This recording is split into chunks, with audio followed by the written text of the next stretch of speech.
আমার ব্যথাটা নিয়ে তুমি মজা করছো? এই প্লিজ, আমি আসছি। হ্যাঁ, 1 মিনিট। তোমার কাছে এটা খুব লজ্জার ব্যাপার, তাই না? তোমাকে যতবার আমি প্যাড আনতে বলেছি তুমি প্রত্যেকবার ইগনোর করো। কেন? লজ্জা লাগে নাকি পাড়ার লোকে কি বলবে সেই ভয় পাও? বলো কেন? এটা কি কোনো গোপন রোগ? আমি জানতাম তুমি আমাকে পার্টিতে যেতে দেবে না। তোমাকে না বিয়ে করাটাই আমার সব থেকে বড় ভুল হয়েছে। হ্যাঁ, সেটা আমিও ভাবছি। কি বললে? কিছু না, আমি শুধু একটা জিনিসই জানি, যেটার কারণে পৃথিবীতে মানুষের জন্ম হয় সেটা আর যাই হোক কোনোদিন অপবিত্র হতে পারে না। সুজয়, তুমি সেদিন আমায় কি বললে?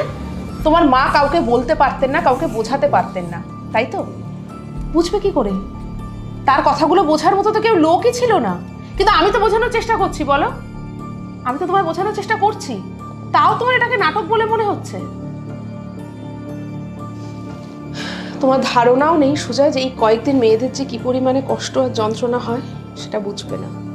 আমারও হয়, কিন্তু আমি তার মধ্যে দেখো সমস্ত কাজ করছি। অথচ তোমাকে দেখো, তুমি আমার সাথে অচ্ছুতের মতো ব্যবহার করছো। এটা করবে না, ওটা করবে না, এখানে যাবে না, ওখানে যাবে না। এখন কি বলছো আবার? দাগ লেগে যাবে, তোমার লজ্জা করবে। কেন সুজয়, কেন? দেখো, শাস্ত্রে কি বলে আমি জানি না, আমি জানতে চাইও না, কিন্তু আমি শুধু এটুকু জানি, যেটার কারণে পৃথিবীতে মানুষের জন্ম হয় সেটা আর যাই হোক কোনোদিন খারাপ হতে পারে না, কোনোদিন না। রাই, তুমি ভুল ভাবছো আমাকে।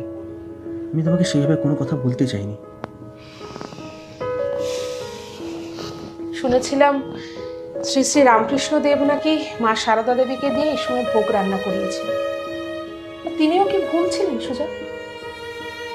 হ্যাঁ, আমি মানছি এই সময় আমাদের শরীর থেকে অনেক নোংরা জিনিস বেরোয়, অনেক জীবাণু সংক্রমণের সম্ভাবনা থাকে, কিন্তু সেগুলোতে একটু খেয়াল রাখলেই ঠিক করা যায়।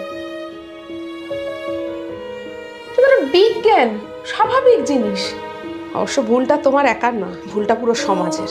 এই সমাজই তো শেখায় না, এক মুহূর্তে নারীকে মায়ের রূপে বরণ করো, পর মুহূর্তে সেই নারীর গলা টিপে ধরো। রাই, চুপ করো রাই, প্লিজ চুপ করো। আমি এগুলো শুনতে পাচ্ছি না। আমি সত্যি খুব লজ্জিত, সত্যি খুব লজ্জিত যে আমি একজন শিক্ষিত ছেলে হওয়া সত্ত্বেও এই ছোট্ট ছোট্ট ব্যাপারগুলো কখনো ভেবে দেখিনি।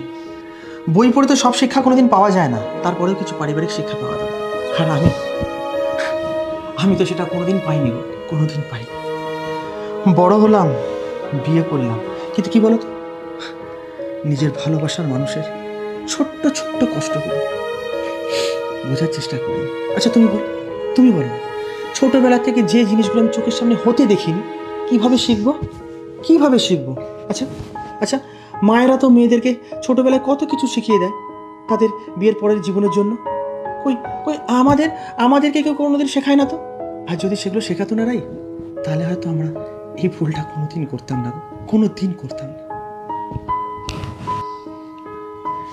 আজ থেকে তোমার ছোট ছোট বিষয়গুলো সব খেয়াল আমি রাখবো, তোমাকে আর কোনো অভিযোগ করার সুযোগই দেব না।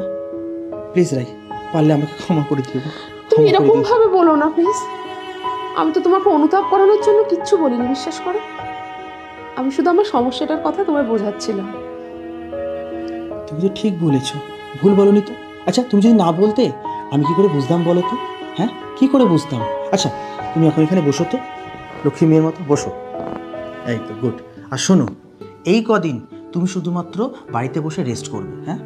আর তোমার জন্য রান্না আমি করব, মাথায় থাকবে। তুমি আজকে পার্টিতে যাবে না? না, আমি পার্টিতে যাব না, কারণ এই সময় তোমার পাশে আমার থাকাটা সব থেকে বেশি দরকার। আর একবার যখন তোমার কষ্টটা বুঝতে পেরেছি, এই ভুল আর কোনোদিন হবে না, কোনোদিন হবে না। আর তোমাকে কোনোদিন অভিযোগ করার সুযোগও দেবো না, কোনোদিন দেবো না।